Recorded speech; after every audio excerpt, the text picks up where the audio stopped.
ามาเฮ็ดบักเบ่งเกากราฟ3ทิศง่ายๆทุกคนเบิ่งคลิปนี้บ่พาเบิ่งคืนอีกหอบแล้วเฮ็ดเป็นได้เลยก่อนอื่นมาจิกต้องเอาเป็นคือปลายคือเครื่องเลือดซ่องคือทุกคนเด้อคือเอามาเฮ็ดจอมหรือเฮ็ดกล้วยเนาะเฮ็ดจวยเฮ็ดจอมเฮ็ดกล้วยเนาะแล้วแต่ไผจะเอิ้นก็หำๆแบบนี้ไปเลยทุกคนเนาะแล้วก็จะมาใส่ไม้ขนัดหรือว่าจะใส่แม็กก็ได้เนาะใส่กราฟเฟอร์ก็ได้แล้วแต่ไผจะสะดวกใส่เนาะของเฮามื้อนี้ขอใส่เป็นไม้ขนัดเนาะเป็นไม้จิ้มฟันทุกคนบ่ได้เล่าไม้กันแล้วเนาะปัจจุบันนี้คือใส่ไม้จิ้มฟันเป็นไม้ขนัดแทนเลยว่าซั่นๆเนาะก็จะได้กล้วยหรือว่าจอมหรือว่าจ้วยงามๆแบบนี้กันไปเลยทุกคนตัวนี้ก็จะเป็นอ่าวใหญ่ทุกคนเด้อเนาะเป็นมักเบ่งอ่าวใหญ่แดสามารถเฮ็ดเป็นผ้าควันได้ทุกคนเด้อเนาะสามารถเฮ็ดเป็นผ้าควันได้แต่ว่าต้องแม่นลายแถวเนาะลายทิศกว่านี้อันนี้เฮาเฮ็ดให้เบิ่งเป็น3ทิศเด้อทุกคนเด้อเนาะแล้วก็มาตัดทุกคนให้มันเพียงเพื่อบ่แม่นเพื่อตังทุกคนแต่เพื่อเฮาเน็บให้มันง่ายทุกคนเนาะแล้วก็จะมาเกี่ยมจิกตองเฮ็ดกราฟกันทุกคนเนาะตัวนี้จะใช้เป็น4ซน5ซนเด้อทุกคนเด้อเนาะก็เลือกเอาให้มันเท่าๆกันใส่4.5หรือว่าจะใส่5ซนก็ได้แทกตัวนึงแล้วก็ไปจิกแทกกันไปสาเหตุที่ตัดเนาะว่าแต่ก่อนนั้นเฮาบ่ตัดเลยตัวนี้เป็นตองแบบสั้นยาวบ่เสมอกันเนาะเฮาก็เลยมาตัดให้มันเสมอกันเพื่อในการเฮ็ดมันจะง่ายแล้วก็งามอีกทุกคนมื้อนี้เฮาเฮ็ดเป็น3ทิศเนาะ3ทิศเกากราฟนะทุกคนเนาะเกากราฟแล้วก็นับทุกคนคูณเข้าไปแล้วก็นับให้มันครบเนาะจิกต้องไว้แล้ววันนี้มันจะสบายเนาะสบายกว่ากันมันจะเวลาเฮามาพับมันจะไวกว่าแล้วก็มื้อนี้ก็จะบอกเคล็ดลับในการพับกราฟให้ไวทุกคนเนาะเอาใส่รุ่นไว้มื้อนี้เนาะบ่เฮ็ดซาแล้วเนาะไผที่เฮ็ดครั้งทำอิฐหรือว่าไผที่เฮ็ดเคยเฮ็ดซาๆคือละอันคือละกี้พุ่นน่ะมาเบิ่งคลิปนี้มื้อนี้ก็จะไวขึ้นทุกคนเนาะจะเฮ็ดเป็นพับกราฟแล้วก็เน็บบัดเดียวเลยนะจะได้เพิ่มความไวถ้าว่าเราเคยเฮ็ดสร้าง10นาทีสิมันก็จะเหลืออยู่ประมาณ15นาทีทุกคนเนาะไวลื่นกันเป็นครึ่งพุ่นเด้อถ้าว่าใส่การพับกราฟแบบนี้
ต้องเพียงกันแล้วเขาก็จะมาเริ่มพับกราฟเลยทุกคนเนาะถ้าว่า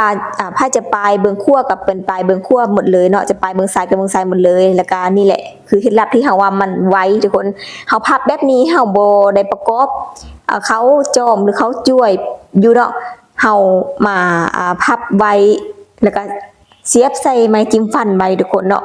ตัวนี้เฮาจะเฮ็ดเป็นเกากราฟเนาะเฮาก็นิบใส่เลยเฮาก็นิบใส่พับแบบนี้นิบเข้าไม้เดียวกันนี่นะเป็นเกาอันเลยทุกคนเนาะตัวนี้จะเฮ็ดให้ไวเด้อทุกคนไวหลายเลยเนาะเห็นบ่เฮาพับเนาะปลายซ้ายกับปลายซ้ายปลายขั้วกับปลายขั้วเนาะทุกคนเนาะแล้วก็พับแล้วก็นิบเข้านี้เนาะเสียบเข้าไว้นี้เลยซะเสียบเข้าไว้พักก้อนทุกคนตัวนี้เป็นการพักทุกคนเนาะมันจะไวบ่ได้เปลืองแม็กบ่ได้เปลืองไม้คันนัดเนาะแล้วก็บ่ได้เปลืองเวลาอีกเนาะเฮ็ดแบบนี้ไปจนครบเกาอันหรือว่าเกากราฟทุกคนเนาะ ไปจนครบพู้นแหละแล้วเราก็จะเฮ็ดไปติ๊กๆจนความต้องการของเราว่าเราต้องการกล้ามนี้เท่าใดเนาะแต่แบ่งจุไปคือละเกาเนาะถ้าว่าไผเฮ็ด5กาบ8กาบสิก็เฮ็ดเป็นจุไปเนาะ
เมื่อพับกลับแล้วเนาะใส่ไม้แต่ละอันละอันไปแบบนี้แล้วเนาะแต่ละอันตัวนี้จะเป็นเกากราฟเด้อทุกคนเด้อเนาะเฮาก็จะมาแปรงทุกคนให้มันซื่อกันเนาะเพราะว่าเวลาเฮาเสียบใส่ไว้ตอนนั้นหันมันจะบ่ซื่อกันเนาะเพราะว่าพับแล้วก็เสียบพับแล้วก็เสียบแบบนี้เนาะก็เดี๋ยวแปรงให้มันซื่อกันแบบนี้ทุกคนแล้วก็มาประกอบเลยประกอบเข้าจ่วยกันไปเลยทุกคนเนาะก็ใส่ไม้ขนาดทุกคนใส่ไม้จิ้มฟันนี่แหละเนาะหนีบเข้าไปตัวนี้จะบ่ใส่กะลาเฟอร์เด้อทุกคนเด้อเนาะตัวนี้ได้ใส่พลังลายทุกคนเนาะถ้าไผที่บ่มีพลังปานใดเนาะหรือว่า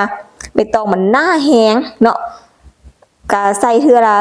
3กราฟนะทุกคนเนาะ3กราฟบ่ทอดออกมาเทื่อละ3เทื่อละ2ประมาณนี้ทุกคนเนาะแต่ว่าตัวนี้เฮากะไว้อยู่เนาะเฮาก็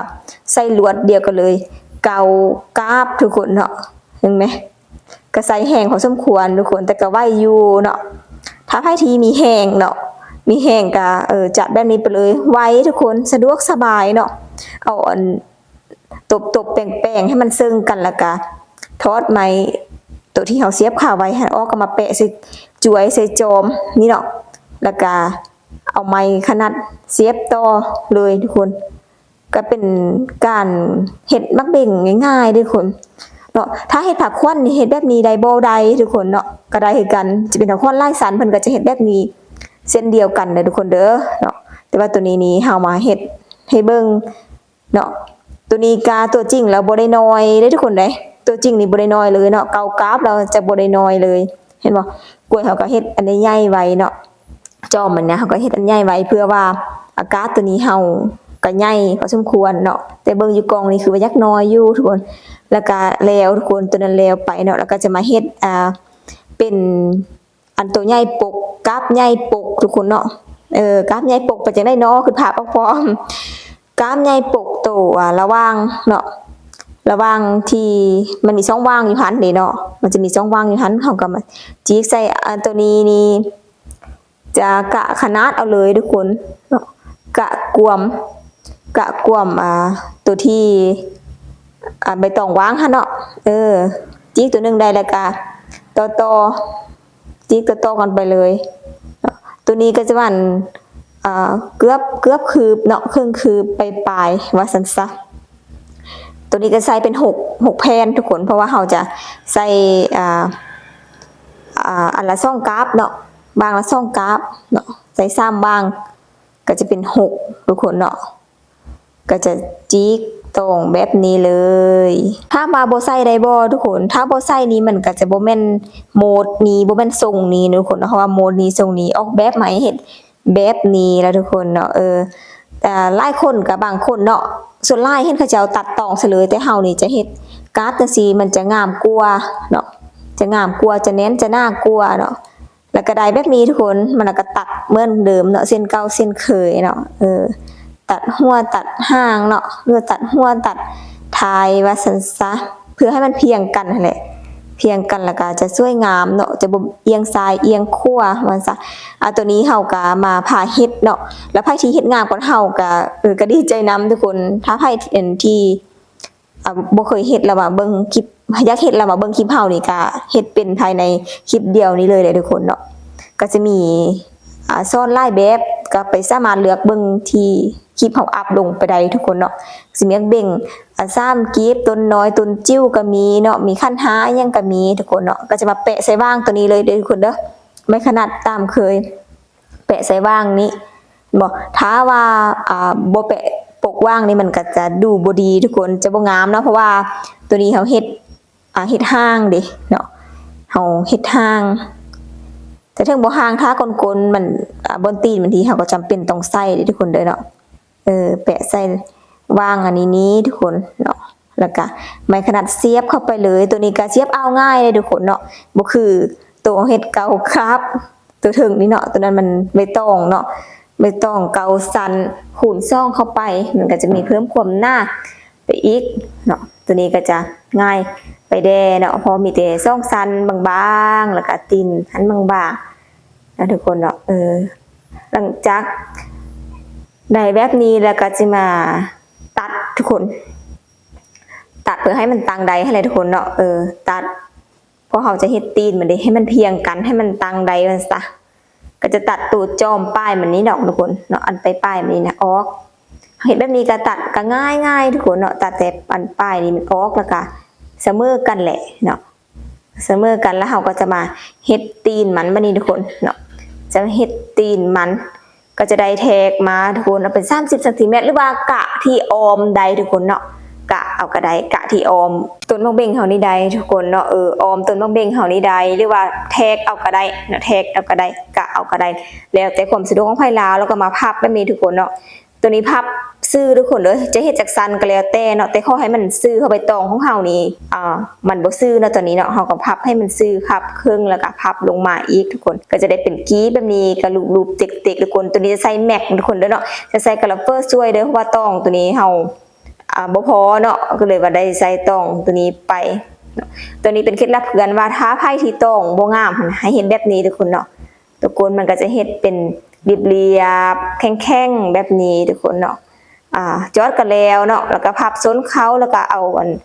ไม้ขนาดทุกคนเน็บเข้าไปเลยเนาะตัวนี้นี่ก็ใส่พลังเลยทุกคนเพราะมันไล่ซันเด้เนาะส่งแนนส่งหน้าคณะทุกคนแบบนี้นะเห็นบ่เบิ่งซีนะมันคือน้อยแต่แบบโอ้โหตัวจริงใหญ่แฮงทุกคนเนาะก็จะถือว่าเป็นอันแล้วสำหรับกกมักเบงหรือว่าต้นมักเบง3ทิศเนาะเกากราฟของเฮาจะงามๆเฮ็ดง่ายๆแบบนี้เลยถ้าเห็นเป็นมาเบิ่งคลิปนี้ได้เด้อ